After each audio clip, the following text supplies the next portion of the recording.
Hello students, welcome to biology class. आज हम लोग स्टार्ट करने वाले हैं fifth session. That is fifth session start करने से पहले हम लोग देखेंगे लास्ट क्लास में हम लोगों ने क्या पढ़ा था। तो लास्ट क्लास में हम लोगों ने पढ़ा था इन्फेक्शियस डिसीज़ का सबसे पहला डिसीज़ था वायरल डिसीज़। तो वायरल डिसीज़ में एग्जाम्पल लिया था हम लोगों ने कॉमन कोल्ड। तो कॉमन कोल्ड होने के बाद नेक्स्ट हम लोग गए थे bacterial disease. Second was bacterial disease. तो बैक्टीरियल डिसीज़ में हम लोगों ने 2 एग्जाम्पल्स लिए थे। उसमें फर्स्ट था टाइफाइड एंड सेकेंड था निमोनिया। तो ये दोनों डिसीज़ेस कंप्लीट हो गए थे हमारे इन्फेक्शियस डिसीज़ के बारे में।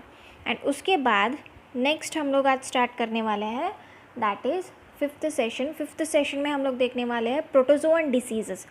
तो इसमें भी हम लोगों को क्या है 2 एग्जाम्पल्स देखने को मिलेंगे।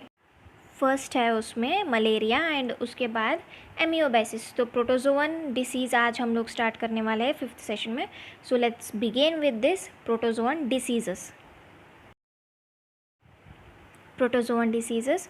तो सबसे पहले स्टार्ट करने से पहले हम लोग देखेंगे प्रोटोजोअन का मतलब क्या होता है। Protozoan is nothing but it is an group of single celled eukaryotes either free living और parasitic that feeds on organic matter और ऑर्गेनिक टिश्यूज़। तो यहाँ पे क्या हो रहा है, प्रोटोजोअन क्या होता है, ये एक ग्रुप है, ठीक है। एक ग्रुप होता है सिंगल सेल्ड यूकैरियोट्स का, आइदर फ्री लिविंग होते हैं जो पानी में तैरते रहते हैं, फ्री लिविंग हो रहते हैं, या पैरासाइटिक रहते हैं जो फीड करते हैं ऑर्गेनिक मैटर पे या ऑर्गेनिक टिश्यूज़ पे। उसको हम लोग क्या बोल रहे हैं, प्रोटोजोअन बोल रहे हैं। तो ये हो गया, क्लियर हो गया प्रोटोजोअन। अब हम लोग फर्स्ट देखेंगे प्रोटोजोअन डिसीज़ में first example that is malaria. So what is mean by malaria. Malaria क्या होता है, it's a disease caused by plasmodium parasite transmitted by the bite of infected mosquitoes. तो यहाँ पे क्या हो रहा है, मलेरिया क्या होता है, मलेरिया का मतलब क्या होता है। मलेरिया क्या है, एक डिसीज़ है जो कॉज होता है प्लाज्मोडियम पैरासाइट से, जो ट्रांसमिट होते हैं इन्फेक्टेड मस्कीटोज़ के काटने से। क्या होता है, वो ट्रांसमिट होता है मलेरिया, उसको हम लोग क्या बोलते हैं, मलेरिया बोलते हैं। तो ये हो गया मलेरिया का मीनिंग। अब हम लोग नेक्स्ट देखेंगे मलेरिया के पैथोजेंस, ऑर्गन्स अफेक्टेड, सिम्टम्स क्या क्या होते हैं। So let's begin with this pathogen Plasmodium vivax. And यहाँ पे और एक मलेरिया भी है, मेलेगेंट मलेरिया बोल के। तो मेलेगेंट मलेरिया क्या होता है, it is caused by plasmodium falciparum is fatal. तो यहाँ पे क्या हो रहा है, ये जो मलेरिया होता है वो किससे कॉज होता है, प्लाज्मोडियम वाइवैक्स से अफेक्टेड होता है। एंड उसके बाद नेक्स्ट है मेलेगेंट मलेरिया। इसके ही मलेरिया के अंदर क्या होता है, नेक्स्ट और एक टाइप मलेरिया रहता है, दैट इज़ सेकेंड टाइप, उसका नाम क्या है, मेलेगेंट मलेरिया है। तो ये मेलेगेंट मलेरिया किससे कॉज होता है, प्लाज्मोडियम फ्लैसिपुरम से, जो फैटल होता है। Malignant is nothing but dangerous to health and fatal is nothing but bringing death या डेथ कॉजिंग। तो वो हो गया मीनिंग, इसका हो गया मीनिंग हो गया। मेलेगेंट का मतलब होता है डेंजरस टू हेल्थ, एंड उसके बाद फैटल का मतलब क्या होता है, ब्रिंगिंग डेथ, कॉजिंग डेथ भी बोल सकते हैं। तो ये हो गया मेलेगेंट मलेरिया के बारे में। तो नेक्स्ट हम लोग देखेंगे ऑर्गन्स अफेक्टेड। ऑर्गन्स अफेक्टेड, इसमें सिर्फ 2 ऑर्गन्स अफेक्टेड होते हैं। फर्स्ट है लिवर एंड आरबीसी। तो यहाँ पे क्या होता है, जब मलेरिया हम लोगों को कॉज होता है, फर्स्ट कहाँ पे होता है, वो किस ऑर्गन पे अफेक्ट करता है, फर्स्ट रहता है लिवर एंड उसके बाद RBC. RBC is nothing but red blood cells. तो ये हो गया ऑर्गन्स अफेक्टेड। नेक्स्ट हम लोग देखेंगे method of transmission. Method of transmission, तो ये हमारे अंदर हमारे बॉडी में कैसे ट्रांसमिट होता है वो देखेंगे हम लोग। मेथड ऑफ ट्रांसमिशन में क्या होता है, फर्स्ट है by biting of female anopheles mosquito.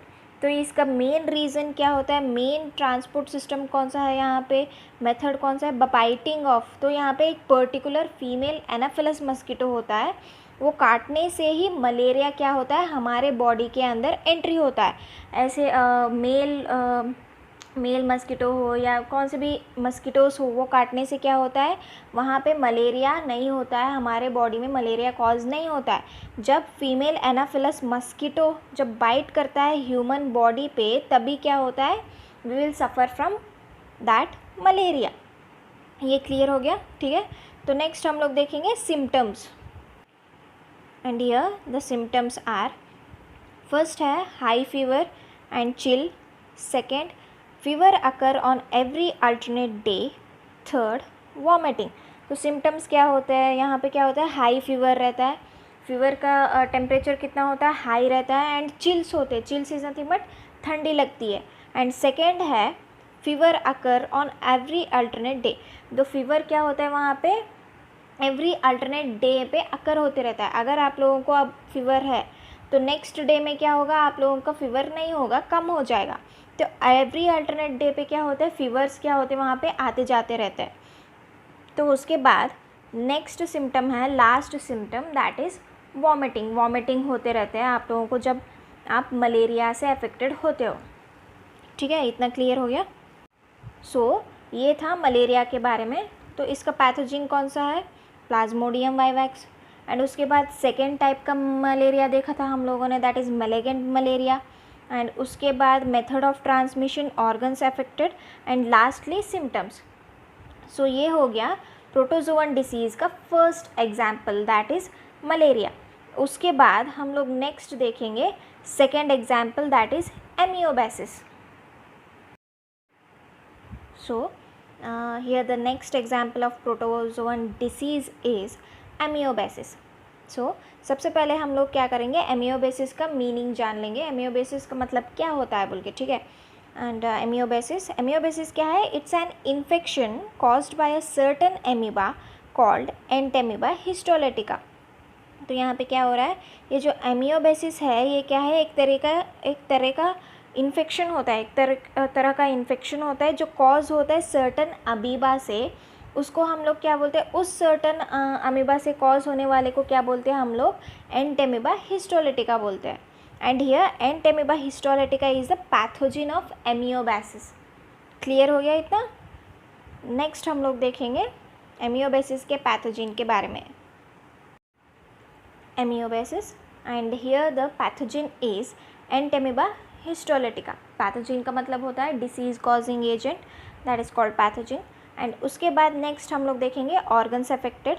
Organs affected में कौन सा ऑर्गन अफेक्ट होता है, that is large intestine of man. तो इसमें क्या होता है, लार्ज इंटेस्टाइन ऑफ मैन में अफेक्ट होता है। टाइफाइड में कौन सा देखे थे हम लोग, स्मॉल इंटेस्टाइन ऑफ। ठीक है, तो इसमें कौन सा है, ऑर्गन अफेक्ट कौन सा है, लार्ज इंटेस्टाइन ऑफ मैन है। सेकेंड है मेथड्स ऑफ ट्रांसमिशन। तो एमियोबेसिस कैसे ट्रांसमिट होता है हमारे बॉडी में, तो method of transmission, first is house flies acts as mechanical carrier. तो इसमें क्या होता है, हाउस फ्लाइज कैसे एक्ट करते हैं as a mechanical carrier. Mechanical carrier is nothing but जो डिसीज़, जो भी एक डर्ट चीज़ पे बैठ के उस पे से जर्म्स वो सब कौन कैरी करता है, हाउस फ्लाइज कैरी करते हैं। तो उसकी वजह से हम लोग क्या कर रहे हैं, मैकेनिकल कैरियर बोल रहे हैं हाउस फ्लाइज को। तो हाउस फ्लाइज के ज़रिए भी क्या होता है, वहाँ पे एमियोबेसिस ट्रांसमिट होता है हमारे बॉडी में। एंड उसके बाद नेक्स्ट है, अब infection occurs when a person takes food contaminated with seeds of entamoeba. तो यहाँ पे क्या हो रहा है, इन्फेक्शन कैसे अकर होता है पर्सन के बॉडी में, हमारे बॉडी में इन्फेक्शन कैसे अकर होता है बोले तो जब हम लोग फूड लेते हैं, एक फूड है, सपोज़ एक स्ट्रीट फूड है, आप लोग स्ट्रीट फूड पे खा रहे हो, तो वहाँ पे क्या होता है, house flies acts as a mechanical carrier, I said you. ठीक है, तो वहाँ पे क्या होता है, मैकेनिकल कैरियर कौन है, हाउस फ्लाइज है। हाउस फ्लाइज गार्बेज पे बैठ के उसके पैरों के इसके पे क्या होता है, जर्म्स वो स्टिक होने के बाद जब स्ट्रीट फूड पे जाके वो बैठ जाता है तो वो क्या हो जाता है, फूड क्या होता है, कंटेमिनेटेड होता है। Food will be contaminated with seeds of entamoeba बोल रहे हैं। इसके ज़रिए क्या हो रहा है, हमारे बॉडी में एमियोबेसिस एंट्री होता है, दैट इज़ पैथोजिन एंटर हो जाता है बोल रहे हैं। ठीक है, इतना क्लियर हो गया। एंड हियर सिस्ट का मतलब क्या होता है, cyst is nothing but it's a sac like pocket of membranous tissue that contains fluid, air और अदर सब्सटेंसेस। तो यहाँ पे सिस्ट क्या है, एक सैक लाइक रहता है, एक सैक लाइक पॉकेट के जैसा, एक पॉकेट के जैसा मेम्ब्रेनस टिश्यू होता है। उस टिश्यू के अंदर क्या कंटेन रहता है, फ्लूइड भी हो सकता है। Fluid is nothing but liquid, air या अदर सब्सटेंसेस या दूसरे सब्सटेंसेस भी प्रेजेंट रहते हैं उस पॉकेट ऑफ मेम्ब्रेनस टिश्यू के अंदर, उसको हम लोग क्या बोल रहे हैं, सिस्ट बोल रहे हैं। ठीक है, इतना क्लियर हो गया सिस्ट का मतलब। एंड उसके बाद नेक्स्ट हम लोग देखेंगे symptoms. And here the symptoms are constipation, constipation is nothing but irregular. And उसके बाद नेक्स्ट है एब्डोमिनल पेन एंड क्रैम्प्स। तो यहाँ पे क्या हो रहा है, फर्स्ट सिम्टम क्या हो रहा है, यहाँ पे कॉन्स्टिपेशन होता है, दैट इज़ इरेगुलर, कुछ भी हो जाए, मीन्स इरेगुलर जो भी हैबिट्स रहते हैं वो। एंड उसके बाद abdominal pain, abdominal pain is nothing but it's a pain that occurs between the chest and pelvic region. तो ये क्या है, एब्डोमिनल पेन क्या है, एक ऐसा पेन है जो चेस्ट एंड पेल्विक रीजन के बीच में अकर होता है, वो पेन, उसको हम लोग क्या बोल रहे हैं, एब्डोमिनल पेन बोल रहे हैं। एंड उसके बाद क्रैम्प्स होता है, cramps is nothing but a painful and involuntary muscular contraction. तो यहाँ पे क्रैम्प्स का मतलब क्या हो रहा है, एक पेनफुल, बहुत ज़्यादा पेन होने वाला, एंड इनवॉलेंट्री मस्कुलर कॉन्ट्रैक्शन होता है। जब कॉन्ट्रैक्शन होता है इनवॉलेंट्री मस्कुलर के बीच में, तो वहाँ पे क्या होता है, पेनफुल क्रैम्प्स क्रिएट होता है। तो ये हो गया सिम्टम्स। एंड उसके बाद नेक्स्ट सिम्टम है stools with excess mucus and blood clots. तो यहाँ पे क्या हो रहा है, स्टूल्स क्या होते हैं, यहाँ पे stools is nothing but undigested food. ठीक है, undigested food with excess mucus, mucus is nothing but, mucus क्या होता है यहाँ पे, it's a normal slippery and stringy fluid substance produced by many living tissues in the body. तो यहाँ पे क्या हो रहा है, म्यूकस का क्या हो रहा है यहाँ पे, मतलब ये क्या है, एक नॉर्मल स्लिपरी या स्ट्रिंगी फ्लूइड होता है, एक स्लिपरी फ्लूइड सब्सटेंस होता है जो प्रोड्यूस होता है लाइनिंग ऑफ टिश्यूज़ में। ठीक है, हमारे बॉडी में क्या होता है, लाइनिंग टिश्यूज़ होते हैं जो प्रोड्यूस करते हैं म्यूकस को। Mucus is nothing but fluid substance, slippery substance. तो क्या हो रहा है वहाँ पे, हमारे बॉडी में लाइनिंग टिश्यूज़ क्या कर रहे हैं, वहाँ पे प्रोड्यूस हो रहा है, तो उसको हम लोग क्या बोल रहे हैं, म्यूकस बोल रहे हैं। ठीक है, क्लियर हो गया।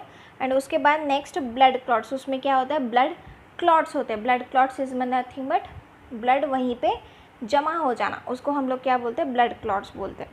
तो ये हो गया सिम्टम्स। सो ये था 5th सेशन। एंड इस 5th सेशन में हम लोग क्या पढ़े, first of all protozoan disease के बारे में पढ़े थे हम लोग। एंड उसके बाद 2 एग्जाम्पल्स देखे इसमें प्रोटोजोवन डिसीज़ में। फर्स्ट है मलेरिया एंड उसके बाद एमियोबेसिस था। तो मलेरिया में क्या होता है, पैथोजिन प्लाज्मोडियम वाइवैक्स। उसके बाद सेकेंड टाइप का मेलेगेंट मलेरिया देखे, method of transmission, organs affected, symptoms, वो सब हो गया। एंड एमियोबेसिस का मतलब जान लिए हम लोग, उसके भी पैथोजिन क्या है, ऑर्गन्स एफेक्टेड कौन से रहते हैं, मेथड ऑफ ट्रांसमिशन कैसे होता है, एंड उसके बाद सिम्टम्स क्या क्या है बोल के हम लोग इस सेशन में देख लिए। तो प्रोटोजोवन डिसीज़ क्या हो गया, इस सेशन में कंप्लीट हो गया। So I hope you understood this session. If you have any doubts, you can ask me without any hesitation. I'll help you with it. So don't forget to subscribe my channel, hit the like button, comments, share. Thank you so much.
It's caught in the crossfire.